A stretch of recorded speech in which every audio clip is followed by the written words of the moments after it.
What is your strongest criticism of Putin?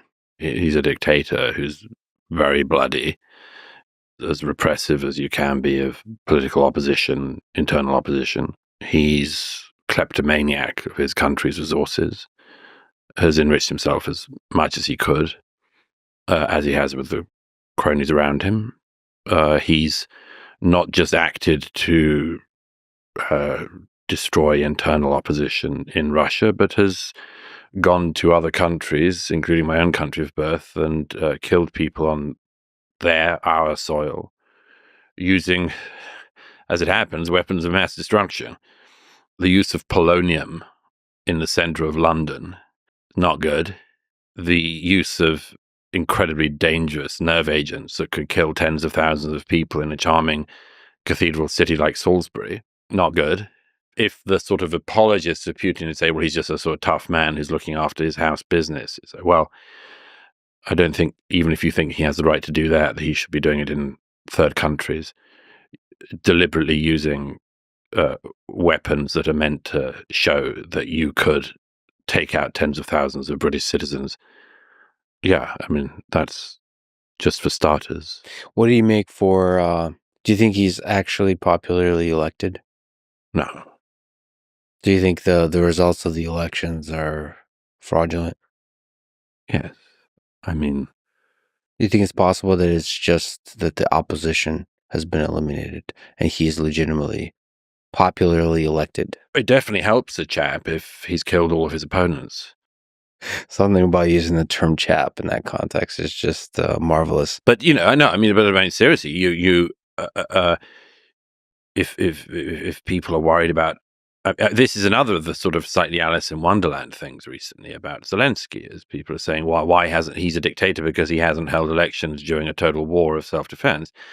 And it's like, well, if you're really, really passionate about free and fair elections in that neck of the woods, you'd at least notice that Russian elections are not free and fair in any meaningful sense.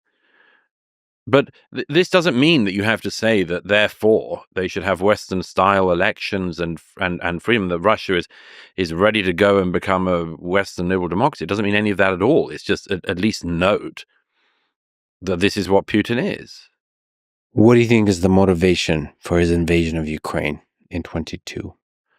It's what he's said for years, which is basically the reconstitution of the Soviet Union. Do you think there's empire-building components to that motivation?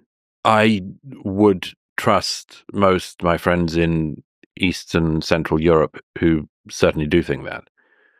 There's a reason why the Baltic countries are the countries that are spending highest in percentage of GDP on defense, and it's because they're very worried. I don't think they're faking it. I don't think they're faking it for me or for anyone else. I think the Lithuanians, the Latvians, the Estonians, and others are genuinely worried for the first time in some decades. Do you think there's a possibility that the war continues indefinitely? Even if there's a ceasefire and the peace reached, the war will resume. Yes. And he will seek expansion even beyond Ukraine? Yes. And the most obvious thing is that if Trump manages to negotiate a ceasefire, it'll be a temporary pause. And whoever comes in as president after Trump, Putin will use the opportunity to advance again. Yes. Again, one of the things that I have heard from parts of the American right and others is that all he wants is Ukraine. That's all he wants. And that he has no history or of rhetoric or actions that suggest anything else. And again, it's one of the reasons why it's useful traveling to places and seeing things with your own eyes, because I very much remember being in the country of Georgia after Putin tried to invade in 2008. So I just, again, people don't have to be the greatest supporters of the Ukrainian cause just to recognize that it doesn't seem to be the case that Ukraine is the only thing in Putin's vision. Do you see value and maybe depth and power to the realist perspective of all this?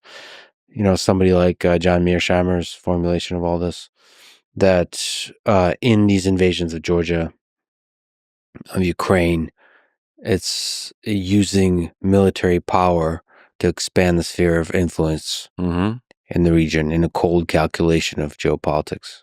It's interesting. One of the fascinating things about the last few years is there's been an act of sort of necromancy of certain figures who were totally debunked in the area of Ukraine, Mearsheimer, and in the case of Israel, people like Finkelstein. And it's been interesting because these are people that one hadn't heard of for some years because they were not listened to usually for good reason.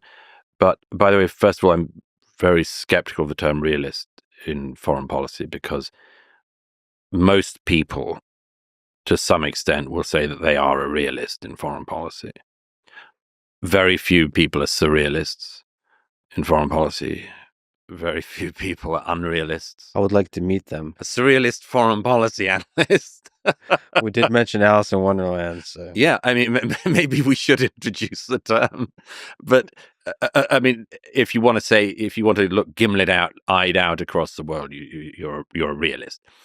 I think the steelman of their argument would be Russia has or believes it has a sphere of influence, and it is regrettable, but there's very little we can do about that.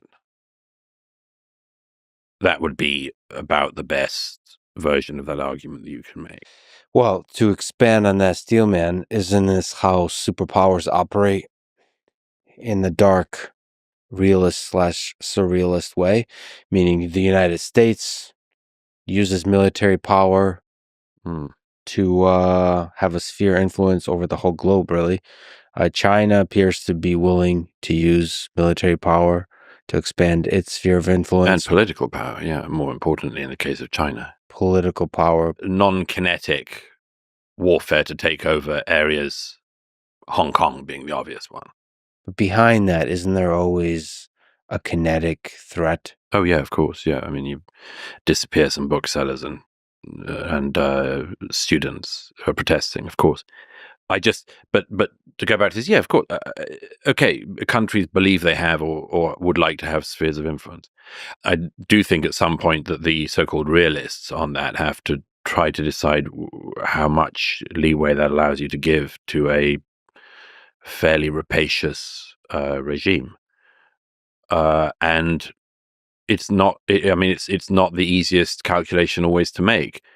You have to work out whether or not, for instance, it is true that if Putin had managed to go all the way to Kiev in the first weeks of the war in 22, he would have gone straight on to other places. And, maybe he would have done, maybe he would have taken his time, maybe he wouldn't have done. And this is a very fine calculation that changes every week, let alone every year.